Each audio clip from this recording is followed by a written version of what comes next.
please subscribe and don't forget to press the bell icon to get notified whenever we upload a new video.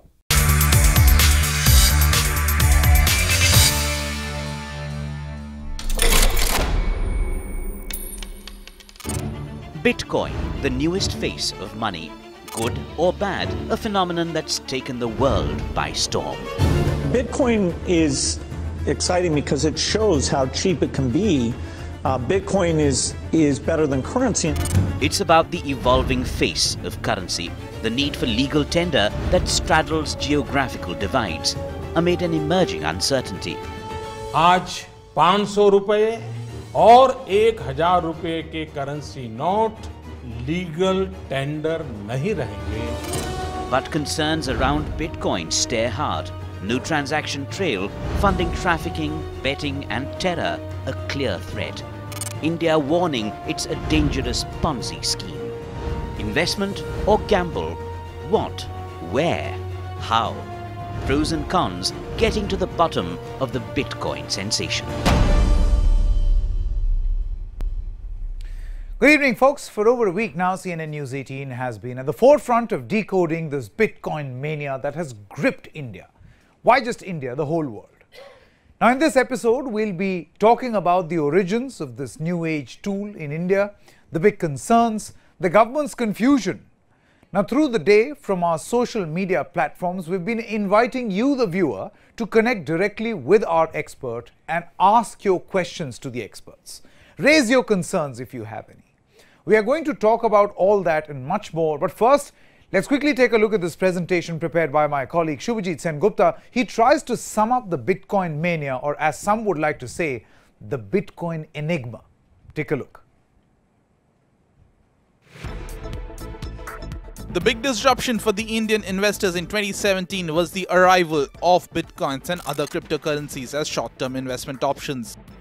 As price of a single Bitcoin rose from $1,000 to $19,000 in just a year's time. Till 2016, Bitcoin was the preserve of the geeks, but as price began to rise, it caught the imagination of the investors and thus began this great speculative journey upwards. Cryptocurrencies fall somewhere between being a payment mechanism and being an asset. So various different jurisdictions across the world have accepted them between either being a payment mechanism or an asset, and this is going to be there for the long term. So cryptocurrencies is going to be an integral part of the currency world going forward. In the next 10 years, most of the people will shift towards cryptocurrencies, and it is a more efficient way of transacting across the world. But by the end of the year, the value of Bitcoins was down to 12,000 again. This volatility is essentially because Bitcoins don't have any intrinsic value. It is not backed by gold or any other physical asset, nor does it pay any interest or dividend. The currency in India cannot even be used at most places. Currently, these currencies are just used as commodities to be traded frequently. That's my concern, because it's not currently it's not being backed by any physical attribute. The interface is very weak between the cryptocurrency, be it Bitcoin or other cryptocurrency, and the conventional currencies. By December, the focus of many retail investors shifted to the other cryptocurrencies. Many began selling off Bitcoins to buy other cryptos like Ripple and Ethereum, and that's why there was the fall. The motivation again wasn't the technology but the returns that were given out. With Bitcoins already having over 85% of the market share, these other cryptos are trying to capture the space. Thus, often when a new currency with strong fundamentals are hitting the exchange, many are moving away from Bitcoins to these newer ones. Some of these currencies are also promising assets of similar value. But looking into the clamor for digital currency in India and the lack of information about it, the government has also decided to step in. The government has made it clear that cryptocurrencies are not legal tender and have no regulatory permission or protection in the country. A finance ministry statement said, there is a real and heightened risk of investment bubble of the type seen in Ponzi schemes, with investors risking a sudden and prolonged crash. Both the Reserve Bank of India and the Government of India have consistently maintained a position and have made it public repeatedly that this is not a lawful legal tender in India, and therefore that protection is not available. The government has also activated its financial investigation wings to check how much of this trading is because of the hawala transactions which are taking place in the underground economy. In New Delhi, this is Shubhajit Sengupta. So let's try and understand the Bitcoin phenomenon, just building on what Shubhajit explained in that presentation. Number one, current standing like diamonds, people accept program code as value. So right now, unlike diamonds, people are accepting a value of a program code. So it's a mathematical solution or an algorithm which people are trading in. Now, large global companies and corporates have already accepted Bitcoin as currency. So this finds some sort of acceptance across the world. Now, it is not complete, but some acceptance. Many say that you can't shoo away this technology, so don't call it a Ponzi scheme, realize its importance. Third, price has risen with the popularity, has reached $17,000 per Bitcoin, though it has come down also, but it keeps fluctuating. And this is the big risk because nobody knows how this is happening. Many people try to decode why and how this happens. Again, they blame it on the algorithm, but nobody knows the exact functioning or when it will go up or when it will come down. 12 million Bitcoins have been mined so far. The maximum limit, and this is what a lot of people say is what is going to give comfort to many people who trade in Bitcoins, that the end figure. It's not like you can mine endless number of Bitcoins. The outer limit. So 12 have been done, 21 have to be mined. 21 million have to be mined so far. Okay, as we told you, at the beginning of this broadcast, you too can participate. You can ask your questions if you have any queries, suggestions, and we'll put them directly to our experts who are joining us in the studio. So the first query or concern that has come in is from Siddharth. He asked this question. Let's play it out for our viewers.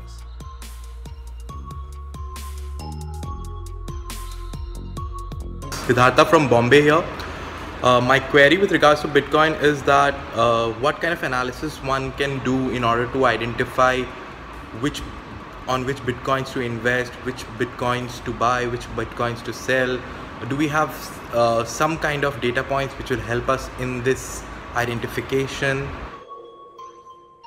Okay, so that is Siddharth's question. I want to now quickly introduce Himanshu Verma, employment and economic expert, who's with me in the studio. Hi, Himanshu. Hi, Sanket. You heard that concern? Absolutely. So, please sit down. So, you heard that concern. What will be your reply to Sanket, again, it is a very difficult question indeed. Which cryptocurrency a person should invest in. But taking that from a different angle altogether, I would suggest that firstly we need to see, because the question came from an Indian, somebody from our own country. So we need to see that government is not in a mood to legalize it, or maybe we can say they are in a dilemma to legalize it or not to legalize it. So firstly we need to clearly see and keep on following the government's take on the Bitcoin and other cryptocurrencies as well. In case somebody gets that, the next step he needs to do is to understand what are the different exchanges for getting a cryptocurrency from. So there are many Indian exchanges. I would not take any names, but yes, CoinX, CoinDelta are the few which are the most famous ones. Because I do not want to recommend anything as such. Because what happens is, primarily when a person starts investing through an exchange, what happens is, at some point in time, all of a sudden, because there are no apps which are there in place in India. Everything is being done over a website only, which these particular exchanges have built in. So there is no regulation as such in place. There is no law which is ruling this. So what happens is, on a sudden day when there is a larger traffic or there are more number of people investing, so all of a sudden they stop. They stop as in there are no new registrations, or they say the deposits are not happening, or they also change the mode of the payments, which I have been following since long. So there's no surety as such, so as to what exactly and is the ethical place to invest and to buy a cryptocurrency. Now coming to the cryptocurrency part, you're saying something. No, quickly want to introduce another question also, because we are trying to accommodate as many questions as we can. Here is Mayank Jain, who asks another question.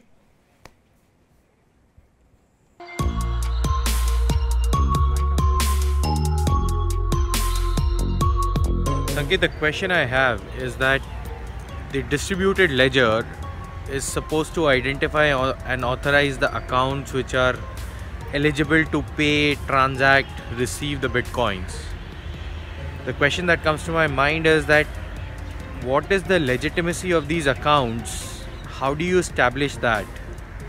And how does one know that any accounts or parties which are not authorized to transact in any kind of financial instruments or pay money because they are illegitimate accounts? Okay, I think that's an important question, and I'll take that one to Vipin Malik, who's the ex-director of Central Board of the RBI. Mr. Malik, would you like to take that one? I think it's a significant question because it talks about, you know, the legitimacy of these accounts.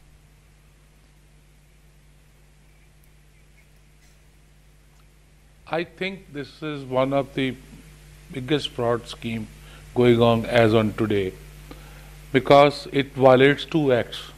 One is price chit fund money circulation scheme, banning 1978, where money circulation schemes, by whatever name it calls, it is banned.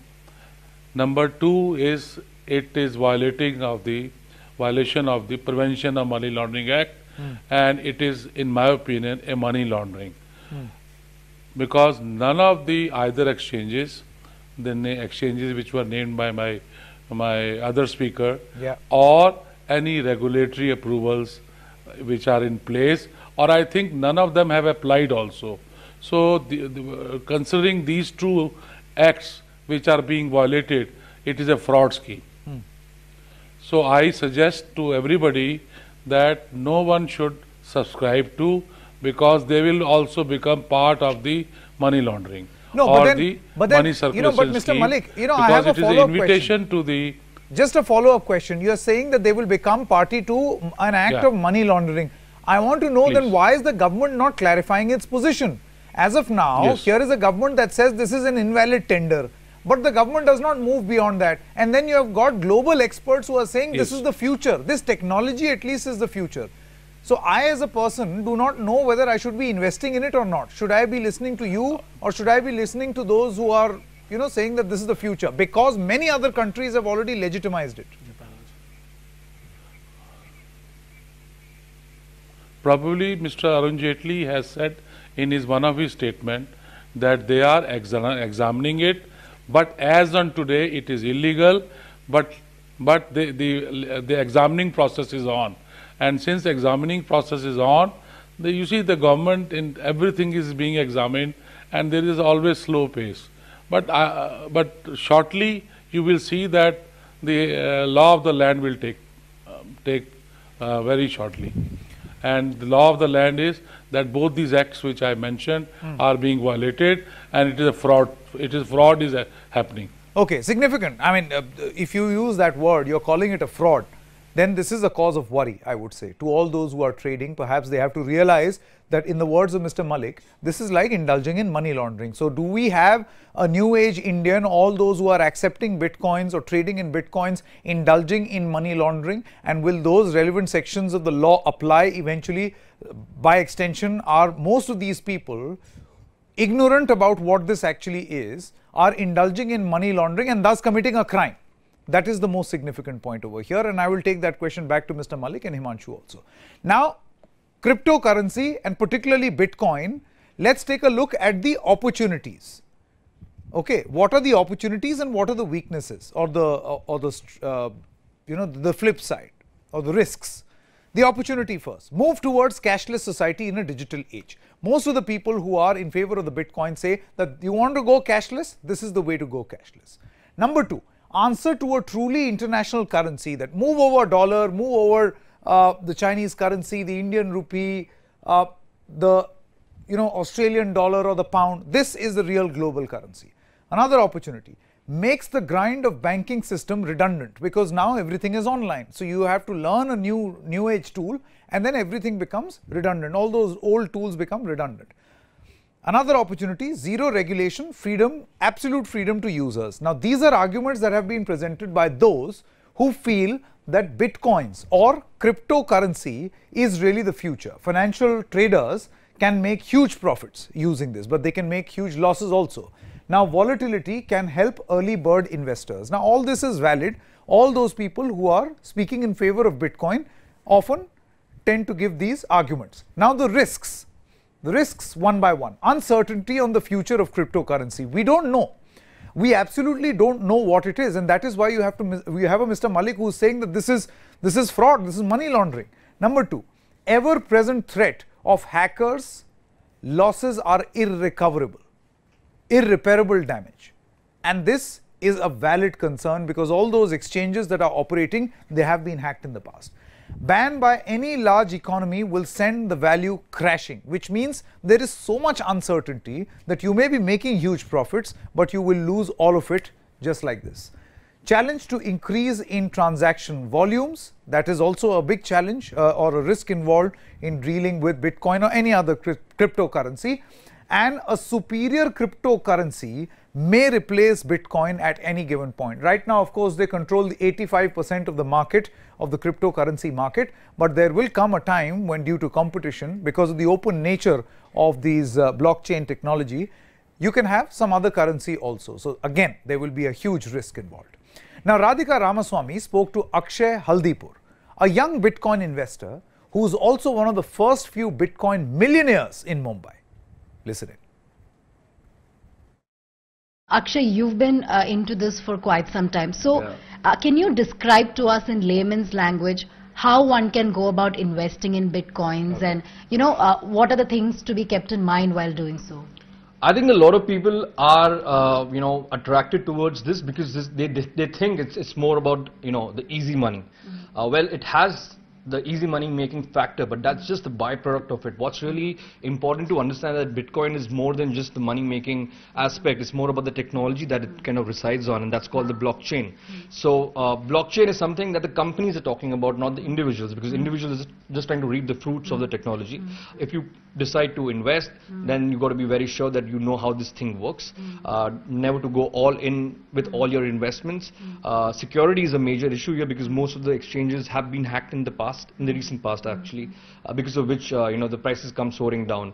There are a lot of fundamental analysis attached to it because the owner of McAfee announces that he is having certain affinity for one particular coin, and the coin booms overnight. It's like 300% up. So that's something to take into account. What do you want to tell people out there? What's the mindset one should have before starting investing into Bitcoins, and how should they go about it? What are the steps that they should follow, or what mindset should they be in?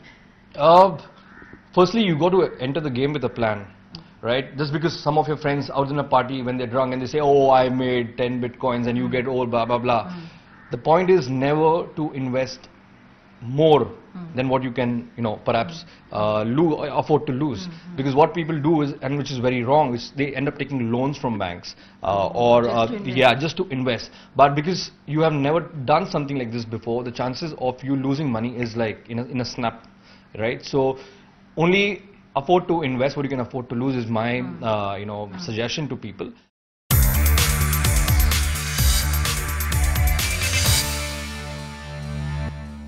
Welcome back. Decoding the Bitcoin is the show you are watching. We are trying to keep this interactive. The next question came on Twitter by Amog. Here is his question.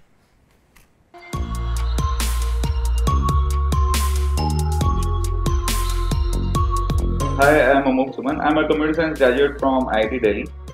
I have a very few basic queries for you. Firstly, can you still invest in Bitcoins? And what are the possible projections for its values? Secondly, what are the possible loopholes in Bitcoin algorithm design? And what is it that is making so many cryptocurrencies to float around? Himanshu, I think that's a relevant question. Absolutely. Possible projections, which means future growth, right? And what are the loopholes? See, all the projections depend on the affinity and, of course, the legalities which are linked to it. If the government says yes in India, in Indian context, and if you were to go and outside see the global, because this is being led by the global economy as well. I mean, the countries which are taking decisions on the Bitcoin. So like Japan, when legalized it in March, April, it surged all of a sudden. And it surged the new heights at that point of time. Then in September, it was around 11 exchanges which came in. So it's all on the supply and demand. and of course on the legal status, legal tender of that particular cryptocurrency. For this case, which is Bitcoin. Okay, Vipin Malik, you know, there's one thing that I wanted to ask you beyond Mr. Malik, beyond the question that has been asked. And my specific query is this, sir. Now, through the course of this broadcast that we are carrying out, we also spoke to a few people who said, see, a government can't shut its eyes to this new technology. Then in that case, is it possible, and this was a suggestion, is it possible perhaps for the Indian government to come up with its own cryptocurrency, like many countries have done in the past? That way you will have regulation also. Well, first let me tell you, and which is very disturbing, that cryptocurrency in India has reached 28.9% of the broad money supply. We have approximately 1.8 trillion broad money in currency in circulation, which is called broad money. So 28.9% of the, that's a huge number, of the total supply is already a very huge number, and it's a very disturbing number. Number two, how you control the terrorism, the money being used by terrorists, how you control the narcotics business, how you control the technology, which we have yet not, you see, even for Bheem, we have not yet reached properly. So I think Reserve Bank of India has already created a subsidiary to look into all these transactions, all these technology transactions, and we are still far away from these new technologies. So we have to wait and watch until that the government has to come very heavily on. Absolutely, Mr. Malik and Himanshu, then in that case I feel that the government has to do much more than just say that this is a sort of a Ponzi scheme. We're running out of time, but as we end this broadcast, Jordan Belfort, famously known as the Wolf of Wall Street, has some pretty important predictions about the Bitcoin bubble. Listen into what he has to say. Thanks so much for watching. Why, sir, do you believe it is a fraud when there are real transactions taking place? We'll come to the fact that the volatility in the price in a moment, but real people are using Bitcoins for real transactions. Well, I think that to label Bitcoin as a fraud, like put an umbrella over the whole thing, it's not what I said. What I said is that the problem I have with the technology, blockchain technology, is that the technology is great, but the people who are getting involved in it right now, so Bitcoin's already had its big run up to where it is right now, right? Well, what's happening is there's all these copycat cryptocurrencies that are going out there, and there's no regulation on the actual level of Bitcoin itself. You're talking, there's futures regulation, but the underlying asset is completely unregulated. It's a dark market, and there's people right now who are using the success of Bitcoin to create these massive pump and dumps with other cryptocurrencies. So I think it's a huge danger right now that people are looking at this as like the next great thing. It's a bubble for sure, and this is the next stage. It's very common that the future is now stage 3. So next stage is now you'll see it really skyrocket. There'll be a short squeeze, and it'll go even higher. And eventually, though, it's going to come caving in. It's almost a guarantee. Here's the bottom line.